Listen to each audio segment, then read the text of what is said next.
The morning my father's will was read, the sky turned the color of old pewter, and the world felt colder by a few quiet degrees. I thought grief would be the hardest part, but grief is a slow ache. Humiliation is a blade. When the envelope slid toward me across the mahogany table and Vivian's pearls flashed like small moons as she smiled, something in me understood that the ticket tucked inside wasn't exile. It was a door. I didn't know where it led. I only knew I couldn't stay where I was. I had spent years learning the choreography of silence in that house, how to move through gilded rooms without touching anything that mattered, how to earn approval that never came. Vivian, immaculate in black silk and compassion that glittered like glass, leaned close enough for her perfume to replace the air. "An envelope," she murmured as the lawyer's voice trembled. "How symbolic."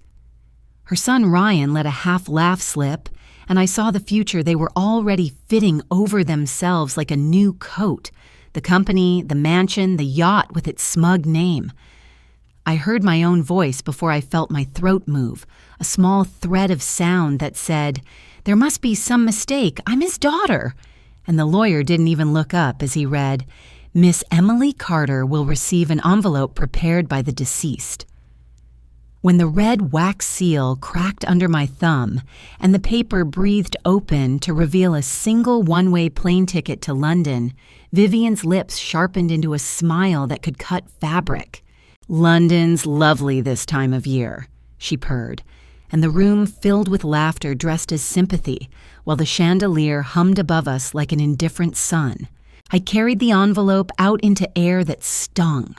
The city moved as if none of this mattered, horns and heels and steam rising from vents like tired prayers. It should have felt like a dismissal. Instead, it pulsed like a message. I went back to the mansion because I needed a final look at the cage that taught me to be small. From the doorway, I heard Vivian's voice pour sugar over poison. "Ryan, darling, make sure the decorators arrive by Friday. I want the study turned into your new office." And when she saw me, she barely tilted her head. "Emily, you should start packing, unless you'd rather walk. It might save us the gas money." The staircase threw her laughter back at me as I climbed. In my room, a faint ring of dust showed where a photograph of my father used to sit.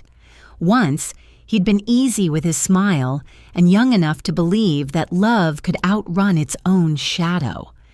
Mr. Harris, the butler who knew every secret the house tried to swallow, appeared in the doorway with hands folded like a benediction.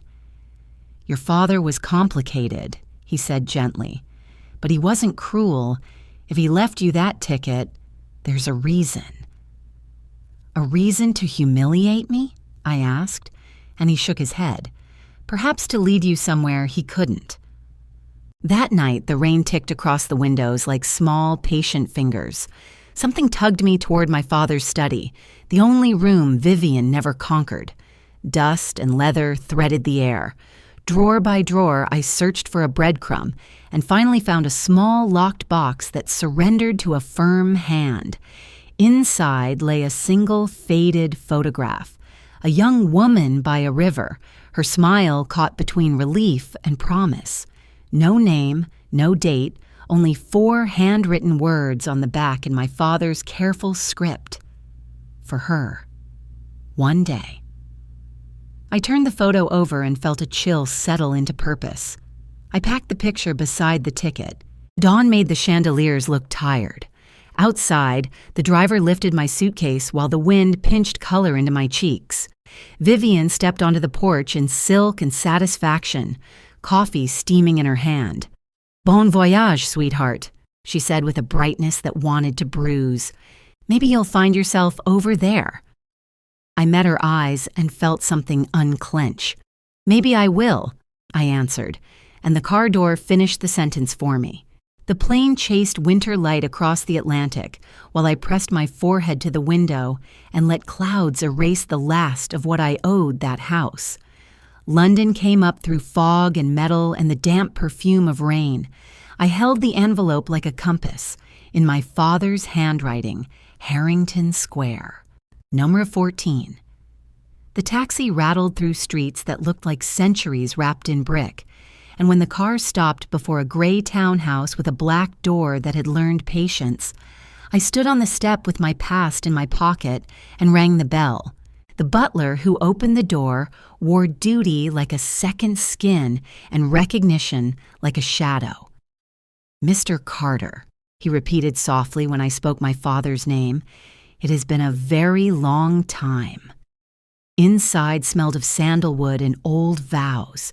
Portraits watched with the kind of eyes that know where all the bones are buried. I waited in a hall where a woman in a crimson gown held her own secrets in oil and gold, and then footsteps, heels like metronomes, cut the quiet in two. She appeared tall, precise. Silver hair swept back as if refusing to bend to time, pearls burning with their own small constellations. She stopped as if the air had turned to glass and whispered, "Emily, my God, you have his eyes." I felt my name tilt. "Do I know you?" I asked, but she was shaking now, the way a person shakes when a story loosens in their throat after years of being trapped there. "Not yet," she said, and then 4 words rearranged the ground beneath my feet. "I am your mother." For a heartbeat, I thought she was joking. Some cruel trick from the universe to finish what Vivian started. But the look in her eyes wasn't performance. It was recognition so raw it hurt to see. My breath caught somewhere between disbelief and grief. "That's not possible," I whispered. "My mother died when I was 2. Her expression faltered like glass under heat. "That's what your father told you, isn't it?" Her voice trembled but never broke. "Emily, my name is Margaret Harrington. I never died. Your father took you from me." The words crashed through me like a tide. The butler disappeared down the hall, leaving only the sound of a clock ticking softly, counting the seconds it took for my world to fall apart. "You're lying," I said, stepping back as my pulse roared in my ears. "Why would he do that?" Margaret reached for the silver locket around her neck, fingers trembling. She opened it and held it out. Inside was a photograph, a baby in a white blanket, and beside her, a younger version of this same woman, radiant, alive. The same small birthmark under the baby's left eye that I had spent my teenage years covering with makeup. "You were 6 months old when he took you," she said softly. "He was afraid. My family didn't approve. I was born into this." Her hand swept across the opulent hall. "And he came from nothing. When they refused to accept him, he left. He took you with him." I stared at the photo until my vision blurred. "Why didn't you find me? You're rich. You have power. You could have done something." Her eyes filled, but her voice stayed steady. "I searched for years. He changed his name. Yours too. There was nothing left to trace. By the time I found the smallest thread, it was already too late. You were gone." I shook my head, anger and confusion warring inside me. My father, the man I had tried to make proud, who taught me to build walls and call them strength, had stolen my mother's life and mine in one breath. Margaret stepped closer, cautious, like approaching a wild thing. "He wasn't evil, Emily," she said quietly. "He was desperate. He thought he was protecting you." I wanted to laugh, but it came out as something else, something brittle. Protecting me from what? From the truth. My throat burned. She reached out, stopping just short of my shoulder. From a world that made him feel small. The words hung between us, heavy with everything we'd both lost. Then she pulled an envelope from her coat. The paper was yellowed at the edges, the handwriting unmistakable. "He sent this to me years ago," she said. "I never opened it until now." She unfolded the letter with reverence, her hands shaking. I watched as her eyes scanned the page, as her breath caught mid-line. It says, "Margaret, I can't keep hiding." She deserves to know who you are. One day she'll find the ticket and follow it home." She looked up at me, tears shining like small stars. "He wanted you to find me." My knees went weak. For years, I'd hated him for choosing them over me, for leaving me nothing but silence. Now I realized the ticket wasn't punishment. It was a map. I didn't know whether to cry or scream. Margaret took a slow step forward, and this time, I didn't move away. She rested a trembling hand on my cheek, her touch hesitant but warm. "You've suffered enough," she whispered, "but you're home now, Emily. You're finally home." That night, sleep refused to come.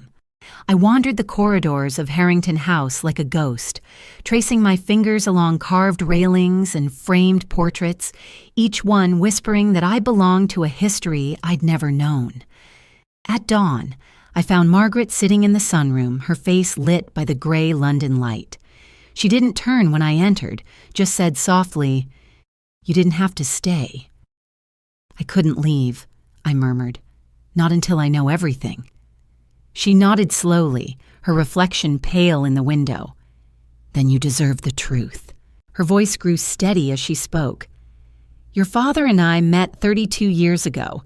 He was a young architect working on one of my family's estates. Brilliant, ambitious, proud.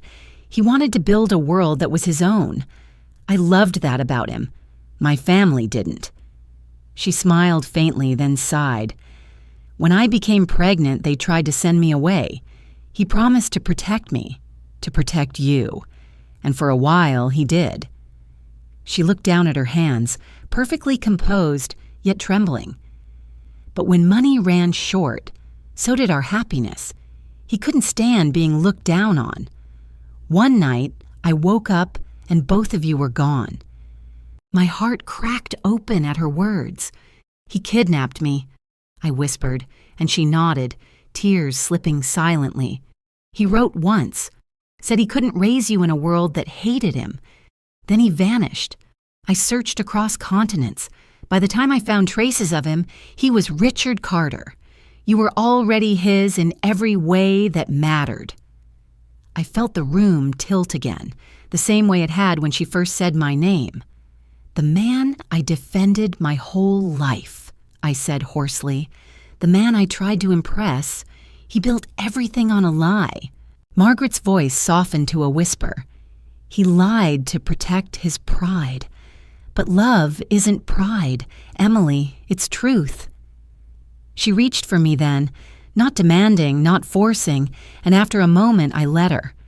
The embrace was awkward, trembling, and real. For the first time in years, I cried without hiding. She held me like she'd been waiting 3 decades to remember how. The morning light poured through the tall windows like a slow confession. I woke to the faint scent of lavender and the muffled sound of the city outside. For a moment, I forgot where I was. Then the memories returned. Margaret's trembling voice, the letter in my father's handwriting, the truth that had rewritten my entire life overnight. I found her already awake in the dining room, dressed in soft gray, her posture perfectly still as she stirred her tea. She looked up when I entered, her smile faint but warm. "You slept a little," she said, half question, half statement. I nodded, though neither of us believed it. We spent the morning in that vast, quiet house, walking through rooms that smelled of history and grief. Every photograph I passed made me ache. I was in none of them, yet I felt them all. Margaret showed me a velvet box she had kept locked for years. Inside were faded newspaper clippings, private investigator notes, and pictures of me as a toddler, proof of a love that refused to die.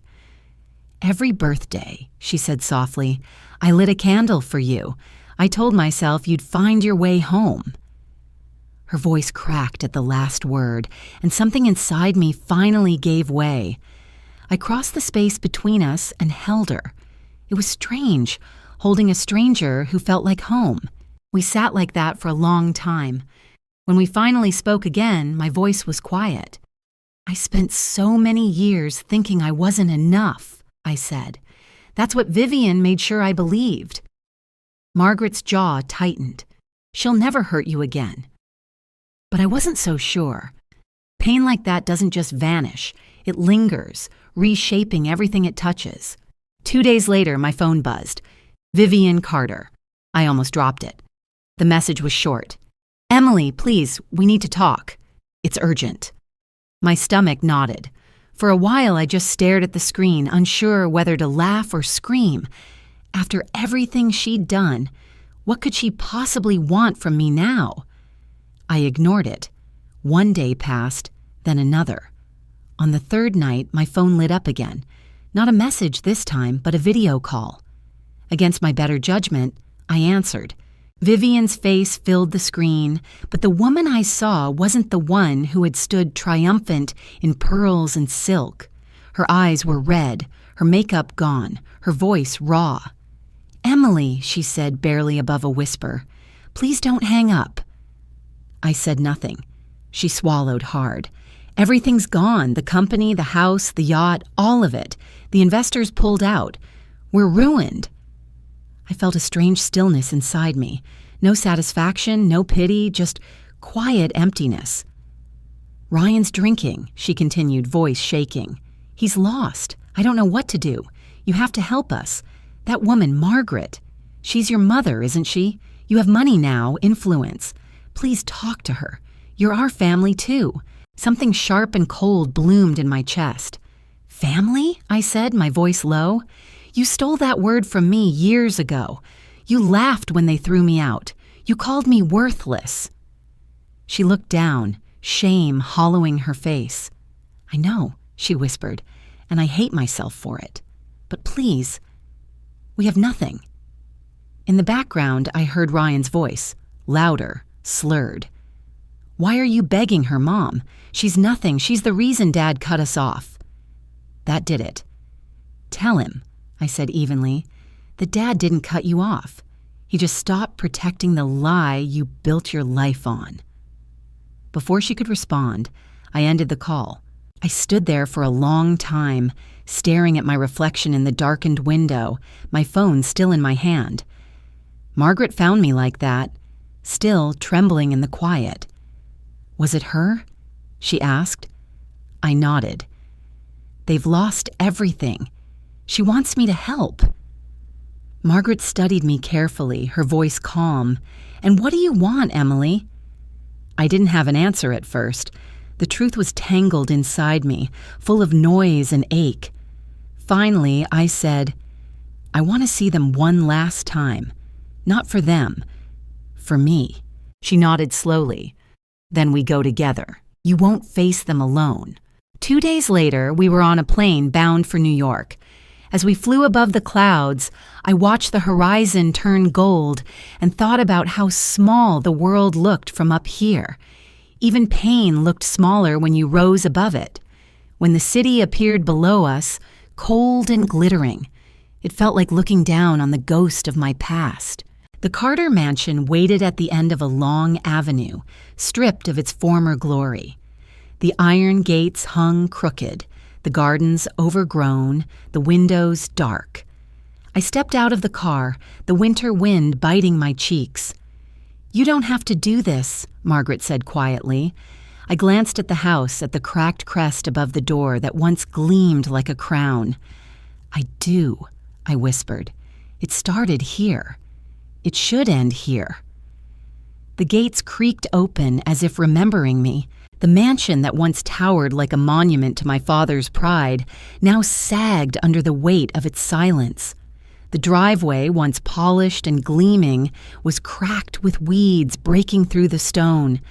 The air smelled faintly of dust and stale perfume, as if the house itself was mourning the people who had hollowed it out. Margaret stood a step behind me, her cream coat bright against the gray. I could feel her steady presence even without turning. When I finally lifted my hand to knock, the door opened before I touched it. Vivian stood there, or rather, what was left of her. The silk and confidence were gone. Her hair was limp, her skin pale, her robe replaced by an old sweater. The sight didn't bring joy, it brought quiet recognition. "Emily," she breathed, a forced smile twitching at the corners of her mouth. "You came." I met her gaze evenly. "You asked me to." Her eyes darted past me and froze when she saw Margaret. For a moment, the air between them felt electric, two lives finally colliding after decades of stolen years. Vivian tried to straighten, her voice trembling but polite. "Mrs. Harrington," she said, as if the name itself could grant her dignity. "Thank you for bringing Emily. I'm sure this is difficult for everyone." Margaret's reply was soft but merciless. "Difficult?" she repeated, her voice cutting through the quiet. "You stole my child's peace for 30 years. Difficult is the least of what this should be." Vivian's composure cracked. "I didn't steal anything," she said quickly. "Your husband did. I only benefited." Margaret's expression didn't change. "You knew," she said. "You knew who she was." Vivian's silence was answer enough. I stepped forward, my voice quiet but sharp. "You built your life on that lie." From the staircase behind her, Ryan's voice cut through the air. "Oh, great," he said, his tone dripping with bitterness. "The prodigal daughter's back. Here to gloat?" He stumbled down the steps, unshaven, his shirt half-buttoned, eyes bloodshot. The arrogance that once coated him now curdled into resentment. "I'm here because your mother begged me," I said. "Not to gloat, to finish this." Ryan let out a dry laugh. "Finish what? You think because you found some rich mother in London, you're better than us?" Margaret stepped forward, her presence commanding even in silence. "Watch your tone, young man," she said coolly. He looked at her, defiance flickering, but he said nothing. Vivian sank into an armchair, her hands shaking. "Please," she whispered, "we have nothing left. The house will be gone by next week. If you could just—" Her voice broke. "If you could ask your mother to help us." Margaret's eyes didn't soften. "I already decided," she said. Vivian's head lifted, a faint glimmer of hope in her eyes. "The Harrington Foundation will transfer a modest sum to your account," Margaret continued. "Enough to start over, but you will never contact Emily again, not ever." The words landed like stone. Vivian's mouth opened, then closed again. "You do that even after everything," she whispered. Margaret's reply was steady. "Not for you, for her." She looked at me, her eyes full of something fierce and protective. "So she can live without the weight of your name." Tears pooled in Vivian's eyes, streaking down the faint remains of her mascara. "Thank you," she said softly, her voice empty of pride. But Ryan wasn't finished. He stood rigid, fists clenched. "We don't need your charity," he spat. "We're Carters. We'll rise again." I met his glare calmly. "Then do it without me." The silence that followed was long and heavy. The grandfather clock ticked from somewhere in the hall, the same sound that once haunted endless dinners where I'd sat invisible beside them. Now it only marked an ending. Vivian's hands twisted in her lap, her voice small. "I never meant for it to go this far," she said. "I just wanted security. I thought if I had enough, I could control everything." I studied her for a moment and saw not a villain, but a woman built from fear and greed, undone by both. "You can't control love," I said quietly. "You can only earn it." Her sobs came in short, gasping sounds. I felt Margaret's hand touch my arm lightly. "It's time to go," she murmured. As we stepped outside, the cold air hit me like a cleansing wave. The door groaned shut behind us, a sound like a chapter closing. The sky was gray again, the same color as the day it all began, but this time, it didn't feel like grief. It felt like release. Margaret slipped her arm through mine as we walked toward the car. "You did well," she said softly. "It doesn't feel like victory." I murmured. "It's not meant to," she replied. "It's freedom." And as the mansion disappeared behind us, shrinking into shadow, I realized she was right. For the first time, the past wasn't chasing me anymore. It was fading quietly into something I could finally let go of. The drive back to the city was silent, the kind of silence that doesn't demand to be filled. The car moved through the gray afternoon, the trees blurring into streaks of bare branches against the glass. I watched them pass, feeling lighter and heavier all at once. The mansion that had defined my childhood, the people who had carved scars into my heart, it was all behind me now, gone, like smoke after a storm. Margaret sat beside me, her hands folded neatly in her lap, her gaze on the road ahead. After a long while, she said quietly, "You closed the door, Emily. That takes more courage than most people ever find." I turned to her, my throat tight. "I just wish my father could see me now." She smiled faintly. "He does," she whispered, "in ways you can't imagine." The next morning, we visited his grave. The cemetery was cold and still, the marble headstones glistening with dew under a pale sun. I knelt beside his, tracing my fingers over the carved letters. Richard Carter. The name I had once fought to honor now felt distant, almost foreign. I placed a small bouquet of white lilies at its base. They'd been his favorite, Margaret told me softly. For a long moment I couldn't speak. Then the words came, small but sure. "You lied to me," I whispered, "but you also led me here. Maybe this was your way of making things right." Margaret stood behind me in silence, the wind lifting the hem of her coat, the sound of distant church bells echoing faintly across the hills. Together we watched the sunlight break through the clouds, spilling warmth over the stone. It didn't feel like forgiveness, not yet, but it felt close. When we returned to London, Harrington House no longer felt like a stranger's world. It was becoming something else, something that finally felt like home. Margaret and I fell into an easy rhythm. We worked together at the Harrington Foundation, transforming the wealth that had once divided my parents into something that could heal others.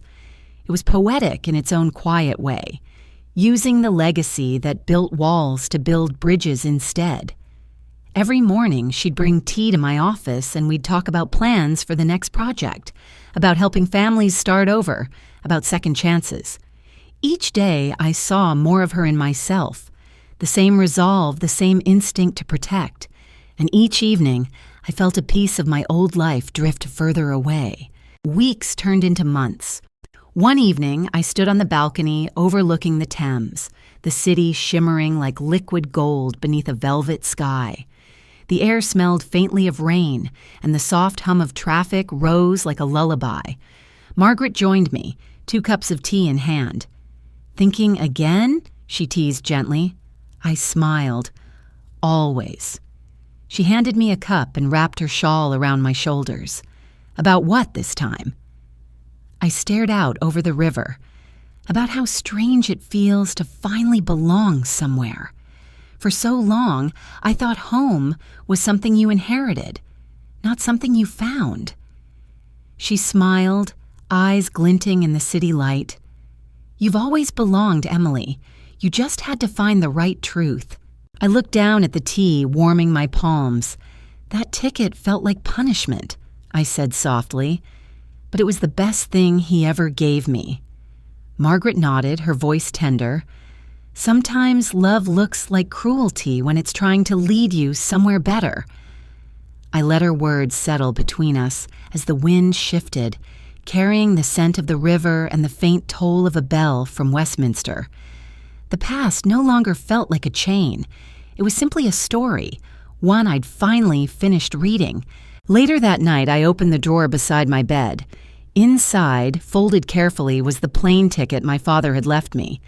The paper had yellowed slightly, the edges soft from being held too often. I smoothed it out with my fingers and smiled. "Thank you," I whispered, "for setting me free." The words hung in the quiet room like a benediction. Outside, The city lights flickered in the distance, reflections dancing across the glass. Somewhere, a clock struck midnight, 12 clear notes marking the start of a new day, a new hour, a new life. I thought of Vivian and Ryan, somewhere far away, rebuilding what was left of their world. I didn't wish them harm. I didn't wish them anything. They were simply part of a chapter that no longer needed to be read. As I stood there watching London shimmer beneath me, I understood something simple and true. I hadn't lost a family. I had found one. Sometimes life breaks us apart only so we can return to ourselves whole. If this story moved you, don't forget to like, share, and subscribe for more stories like this. And tell me in the comments, what does home mean to you?